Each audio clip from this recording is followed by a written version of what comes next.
Hello, and welcome to TEDx Seattle Community Conversations. I'm your host, Phil Klein, and I'm here today with Byron Burkhalter, a sociologist and co-founder of Out of Privilege, an organization that helps people in individual and corporate settings do the hard work to recognize the privileges afforded them by the racism and white supremacy systemic in our everyday lives. Byron, welcome and thank you for joining us today. Oh, thanks for having me, Phil. Thank you so much. Yes, it's great to see you. So where would you like to start in terms of thinking about either the history or the background of white supremacy and privilege as we experience in everyday lives in the US or more broadly? So I think the place I would start is right after World War II, and the generation of soldiers coming back, also coming into a time of the Red Scare, and the way that the United States was attempting to integrate their society and live up to their values. And I just want to mention sort of two different ways of integrating. One of them is what I would call a sociological model, because the impact was the individual in the world that they lived in. So I would say that the suburbanization that brought in Jewish Americans, and in the 60s, mid-60s, brought in Asian Americans, was evidence of sort of this sociological model. And then secondly, I would bring in a psychological model, which is based on Brown versus the Board of Education, which I think has been the overwhelming model for integrating Black and Brown people into, originally into schools. But now I think this is the basis of the DEI models that you find in corporate America. And what I want to say, I think mostly is, I think that that model, now some 70 years old, was a misstep, was the wrong way to go, and has repercussions that has hurt the ability to actually integrate our workspaces. Can you unpack that a little bit for us? How do you see that model playing out?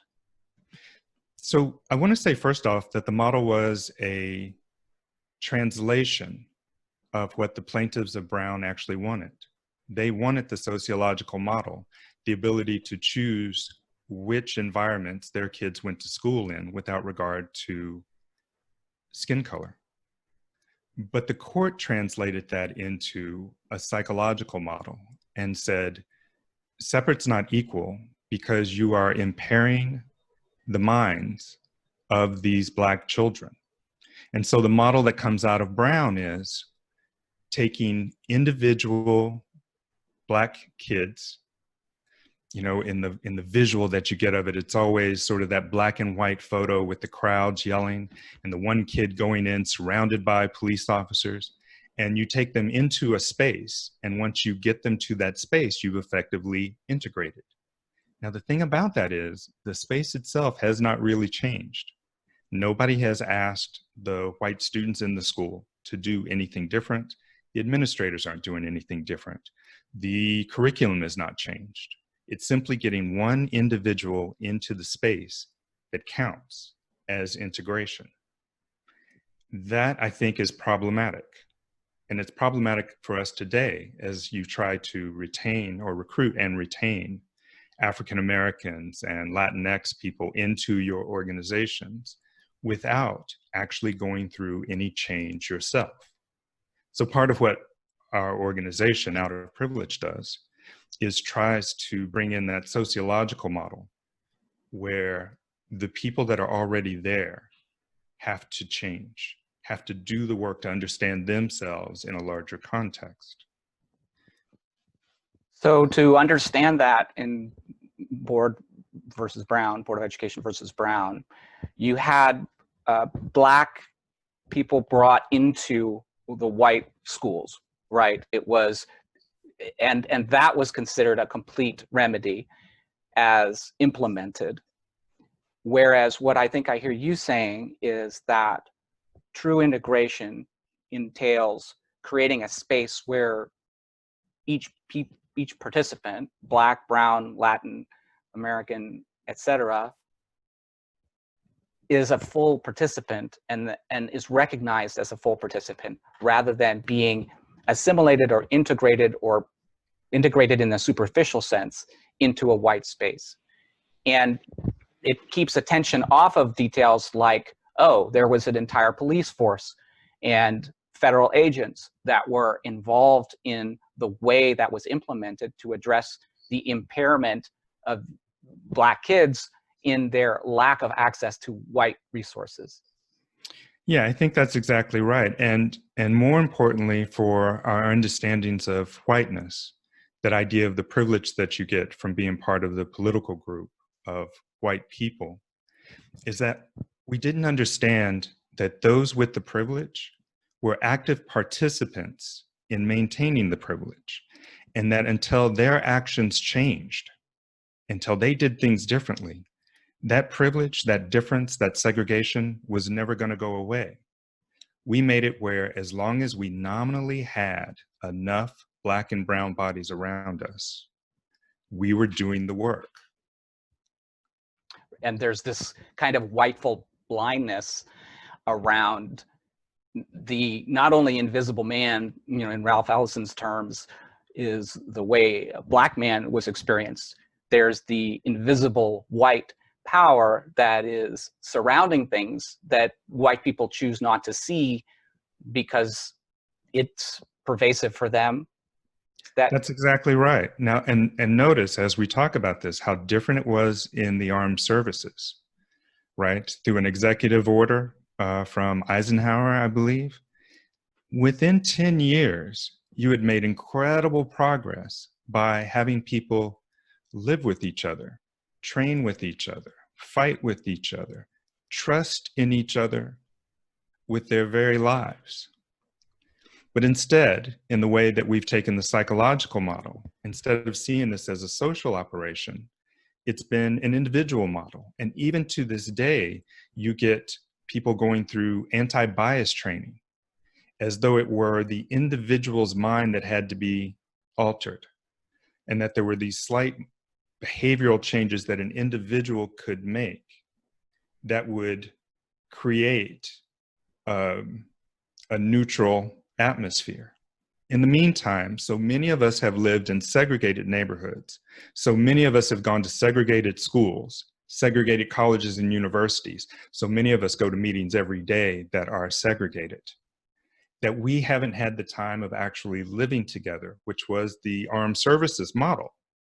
And so we don't know how to connect with each other. We simply haven't had the hours doing that. In fact, we've had the hours disconnecting from each other, looking for safer schools, safer neighborhoods, and whatever other coded language we need in order to justify having no experience with Black and brown people in our lives. Without that change, your anti-bias training doesn't teach you how to live with anyone.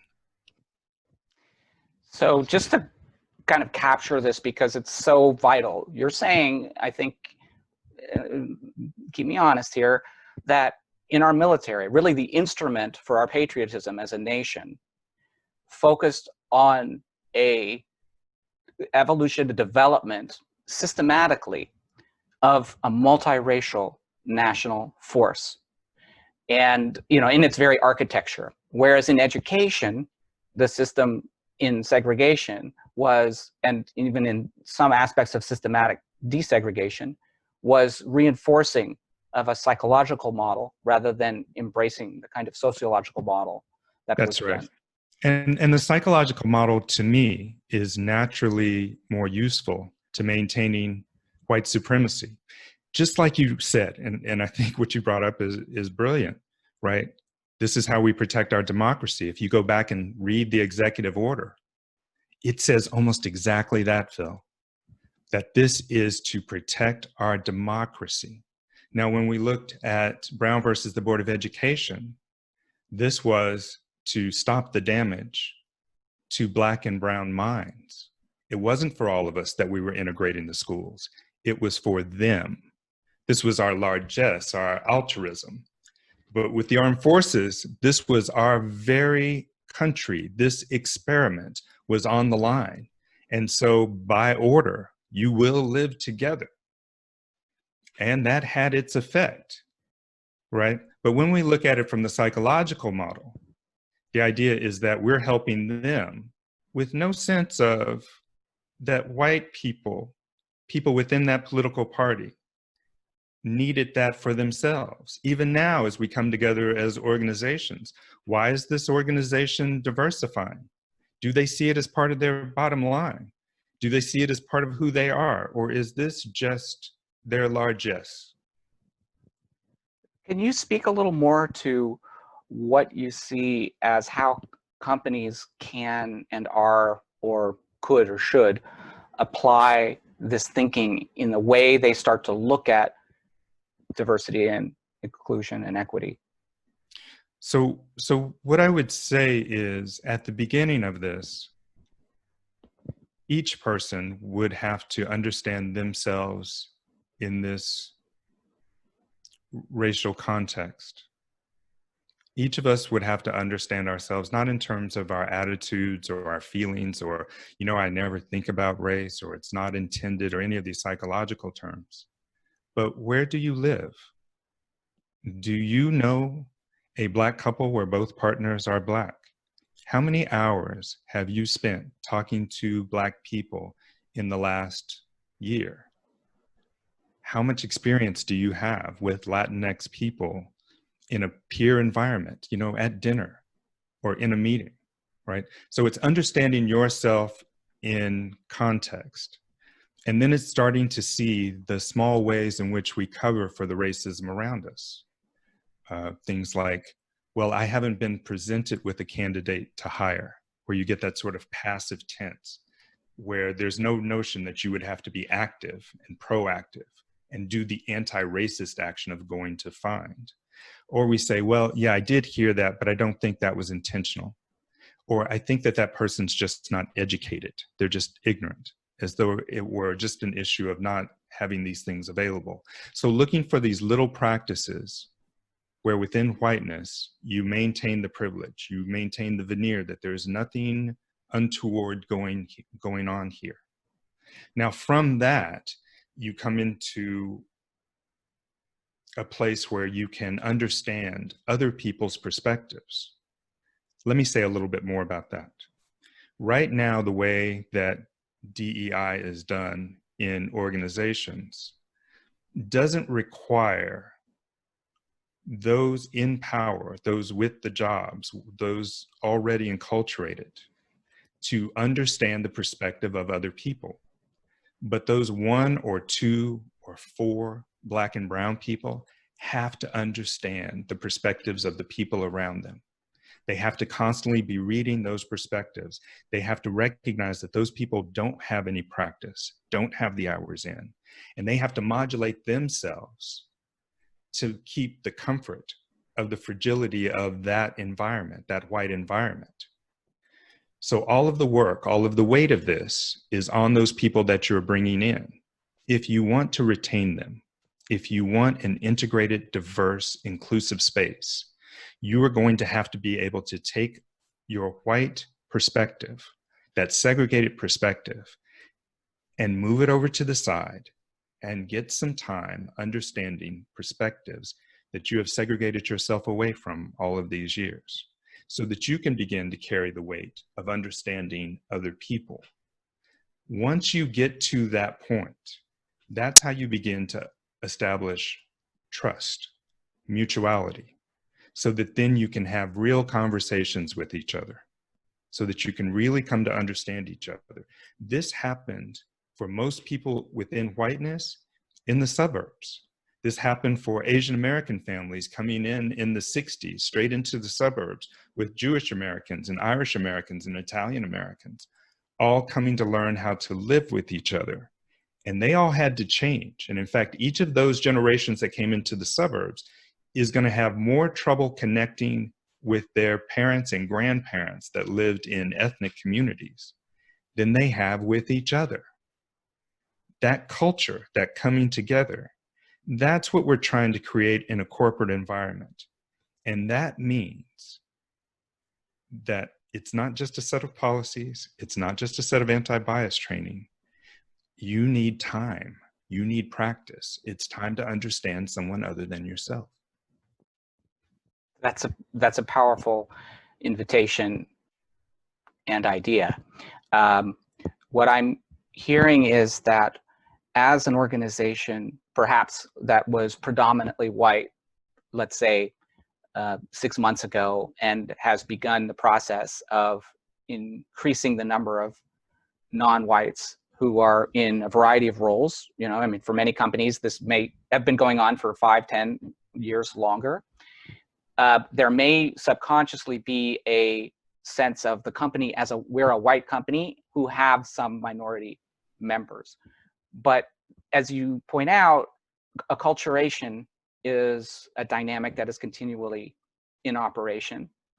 And you're suggesting that in order to become conscious, that acculturation process needs to entail seeing oneself in one's racial context, one's self-segregating context, or combination of self-selecting segregation and situationally selective segregation, and taking that structure and putting it aside to invite the culture of other groups. So there's this transition from otherness to connectedness and multiracial integration. Is that a way to see of going from we think we're not white, but we really kind of are, and we're insisting on white culture unknowingly, to a negotiation of, hey, we're no longer needing to be that way. That is not necessarily in the best interest of our organization, in the same way it wasn't for the military. To really achieve, we really need the full voices. And to do that, we need to really listen and really learn and invite the potential and power that is in each and every person across their ethnic, racial, cultural, gender, etc. backgrounds, in order to generate a better future for our companies and organizations? Yeah, I actually think I can tie it to the bottom line. Let me start off by tightening something up a little bit. By white, I'm talking about a political group. That political group has certain privileges. I have some of those privileges. So I'm not just talking, or I'm not at all talking about some biological category, because I don't think white was ever a biological category. And I don't think Italians, Irish, Catholics, Jews, Asian Americans are all in that biological category, certainly. But some of them have this whiteness conditionally. I think if you're a Jewish American, I think you recognize that as the tenor of the politics goes, so may go your sort of inclusion within the group. I think for Asian Americans, you get almost a contradictory whiteness sometimes, where at any point, and again, today's politics would take you there, you can be seen as the enemy. You can require more protection because of what's being said by the political structure. And at the same time, it's not that you necessarily grew up in an ethnic enclave or anything like that. You may be perfectly comfortable at the largest companies in the country, and you may not, you're going to see others that look like you while you're there. So I do want to understand that when whiteness is a political coalition, and that not every member has the same standing within that coalition. And then for the cultural part of it, I think, whiteness is sort of, one of the costs of that privilege is to give up your actual culture, to not be taught your actual history, to not be taught of the connections that you have to others that are outside those groups. And so I think that coming out of privilege is coming into your actual culture. Talking about it from an organizational perspective, what I would say is this: a lot of the work I do is bringing up to speed people of a certain age, if I could use that term of art, um, people who perhaps were comfortable with their understanding of racism 5 years ago or 10 years ago, you know, or during the LA rebellion or during the 80s or whenever, where, you know, you could just understand yourself as not racist and say, I don't have these thoughts and, you know, these things are terrible. And say those out loud as though you were actually doing something. There's a generation or two down there, and I struggle to see exactly where they're at. I just know I'm not among them. And they are not having your neutrality. They are not having your claims about a lack of intent or a lack of education. They are actively asking why they've been given whitewashed education, why they haven't been told their actual history. And what I would say to corporate America is that's the upcoming demographic that's going to be buying some of your products. And they are going to look at your statements of neutrality and your claims of being behind Black Lives Matters, and they're going to check out your boardrooms. They're going to look at your leadership teams. And if all of your hiring is down at the lower level, they're going to notice. In case you haven't been able to see, they are taking this quite seriously. And so I think that there are good bottom line reasons for some corporations to start to think about how they are going to adjust their vision for a multiracial United States that may already be here, but is certainly on its way.